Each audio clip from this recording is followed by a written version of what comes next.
Matéria que publiquei ontem à noite. Coloca a matéria aí para vocês verem. Isso tudo vai ser esclarecido na CPI. Alvo da Polícia Federal, a entidade aí, que vocês vão ver, esteve com o ministro da Pesca e repassou recursos para um ex-secretário da Pesca lá do Estado do Maranhão, lá do governo do Maranhão. Coloca aí. Olha, uma das entidades investigadas pela Polícia Federal no roubo dos aposentados é a Confederação Brasileira de Pescadores e Aquicultores, CBPA, tá? Ela é uma das 8 associações que mais cresceram a partir de 23 em número de afiliados e valor arrecadado em contribuições associativas. Segundo o inquérito da PF, ela embolsou em 2023 mais de 54 milhões de reais, é muito dinheiro, gente, de 341 mil afiliados. A surpresa é que até 22, o ano anterior, essa CBPA, ela que diz representar os interesses dos pescadores, não tinha um filiado, não tinha um afiliado, zero, não tinha ninguém cadastrado, zero. Aí libera, eles conseguem inclusive assinar o acordo de cooperação técnica com o INSS sem afiliado. E é a partir dessa afiliação que eles invadem. Já no primeiro trimestre ali, ó, já em 23, cadê? Me perdi, ali, ó, em 23. Em 24, no primeiro trimestre, quando foi feita a última medição dos órgãos de controle, o número já era de 446 mil afiliados, com projeção de arrecadação superior a 123 milhões. É dinheiro fácil na veia. As investigações iniciais já traziam indícios robustos de que algo estava errado, uma vez que 100% dos pescadores aposentados consultados pelos fiscais do órgão disseram desconhecer a CBPA e que nunca foram sequer consultados sobre as contribuições.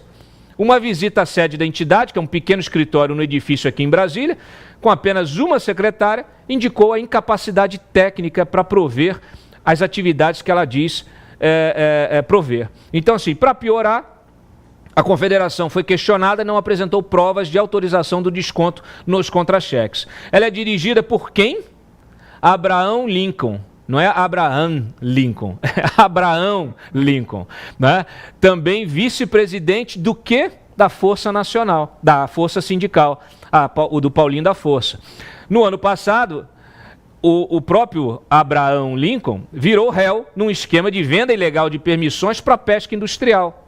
Mesmo assim, circula com prestígio em Brasília, tanto no Congresso, onde tem como aliados o próprio Paulinho da Força e o Volmir Araújo, 2 deputados federais do Solidariedade, tanto no Executivo, sendo recebido em audiência pelo ministro da Pesca, o André de Paula, do PSD, que, por sua vez, participou de vários eventos, inclusive, num deles foi homenageado.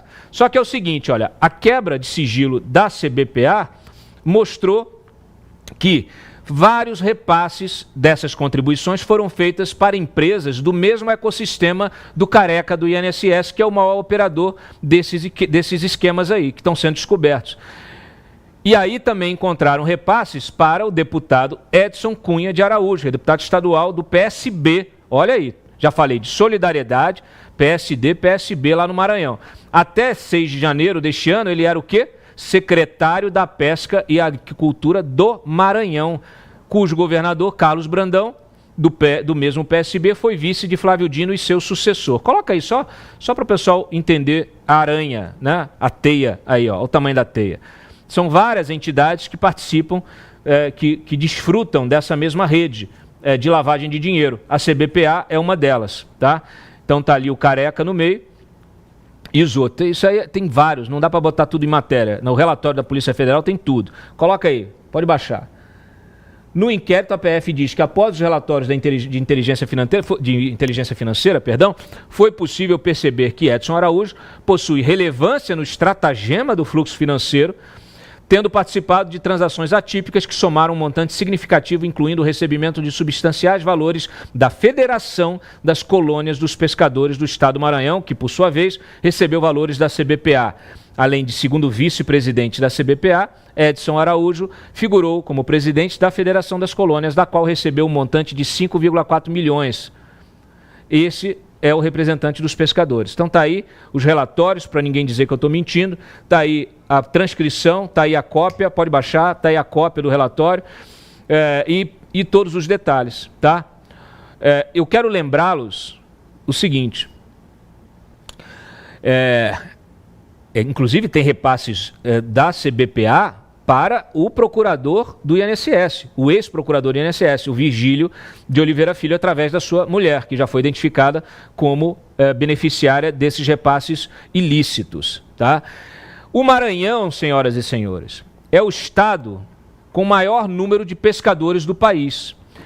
Pode dividir comigo aqui, mas suspeita-se que o número seja falso. Em 2023, inclusive, 23 agora, foi alvo de uma operação da Polícia Federal sobre inserção de dados falsos, de pessoas aleatórias, tipo o Márcio Coimbra. Eu tenho o CPF dele, tenho a carteira de identidade dele, eu vou lá e coloco ele como pescador. Aí eles emitem uma carteira de pescador, fica comigo e eu uso essa carteira para receber o seguro-defeso e para receber depois, com ele aposentado, ou se ele já for aposentado, eu coloco ele como aposentado, pescador aposentado, e vai receber também o dinheiro ilícito. Muitas vezes o Márcio nem vai saber que eu estou roubando dele. Então isso é um esquema, e o Maranhão é o berço desse esquema. Aliás, quando descobriram lá atrás, ainda em 2019, a questão do volume do seguro-defeso, e o governo do Bolsonaro fez um pente fino grande nisso, qual era o estado com maior fraude do seguro-defeso? Maranhão.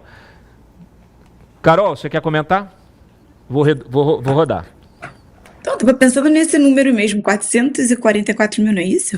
Gente, existe isso tudo de pescador no Brasil? Pescador e aposentado. Aposentado. Exatamente, era o que eu estava pensando. Falei, gente, como é que eles cadastraram tudo isso de aposentado de pescador? Acho que cabe fazer um paralelo com outras profissões e ver o que você tem de número de aposentado. Imagino que seja mais que doméstica ou mais do que qualquer outra profissão que seja muito mais comum. Olha, nós temos 1 milhão e 35 mil profissionais ativos da pesca no Brasil. Então a gente temos 40% de aposentados, segundo aposentados filiados ao CBPA, né, que foi aí pego em pleno voo. Daqui a pouco poderíamos ter mais do que os ativos. É uma fraude. Isso aí é uma grande fraude, isso é um grande esquema de desvio de recursos. E isso precisa ser investigado. Se a Polícia Federal não puder avançar por causa da mão pesada da política, a CPI tem a obrigação de avançar. Márcio. Exatamente, Cláudio. A CPI é um instrumento que pode ser usado para ir a fundo nessa teia. Me assusta o tamanho dessa teia de mais um sistema e um modelo de corrupção no Brasil. O Brasil não cansa de inaugurar novos modelos e sistemas de corrupção. Nós vimos na Lava Jato como isso aconteceu e, infelizmente, nós vimos o sistema vir com a mão pesada em cima da operação para desbaratar tudo aquilo que foi descoberto pela Lava Jato. Podem ter tornado todas as investigações passíveis de serem anuladas, mas isso não muda o fato de que houve corrupção, de que houve desvio, de que houve um maior esquema de desvio de dinheiro público das democracias da era moderna. Esse foi o Petrolão, isso foi o que a Lava Jato desbaratou. E sistemas como o que a gente descobriu na Lava Jato estão por aí aos borbotões, em diversos ministérios, das mais diversas formas, e a gente vê agora essa teia mostrando que o modelo de corrupção ele está entranhado no setor público brasileiro e que é preciso se fazer algo para que isso cesse. O Brasil não vai conseguir avançar com esse tanto de corrupção em tantos órgãos, em tantos esquemas diferentes já há tanto tempo. Com a Lava Jato, a gente teve a oportunidade de avançar nesse sentido, mas infelizmente a gente viu aí o que aconteceu. A gente viu que os políticos acabaram sendo soltos, acabaram reabilitados e que, infelizmente, a impunidade foi muito maior do que se imaginava e a impunidade foi a marca, mais uma vez, do Brasil. A gente espera, de um modo desesperançoso até que a impunidade não seja a marca dessa próxima investigação. A gente tem muito pouca esperança, mas a esperança que a gente tem é aquilo que nos move. Então a gente acredita que essa CPI possa fazer esse trabalho, possa avançar e que a gente mostre que esse não vai ser mais um caso de impunidade do nosso país. A gente espera que seja diferente. Minha dúvida agora é se... Quer mais um café? A minha dúvida agora é se a oposição vai conseguir controlar essa CPI. Porque senão vira outra coisa, né? O Davi Alcolumbre, por exemplo, agora já está querendo entregar para o PT, a gente vai falar disso daqui a pouco, pro Jacques Wagner. Está querendo entregar a Jacques Wagner a história de redução das penas, dessa lei que eles querem criar para redução das penas. Uma coisa maravilhosa. Muito bem, olha aqui, ó.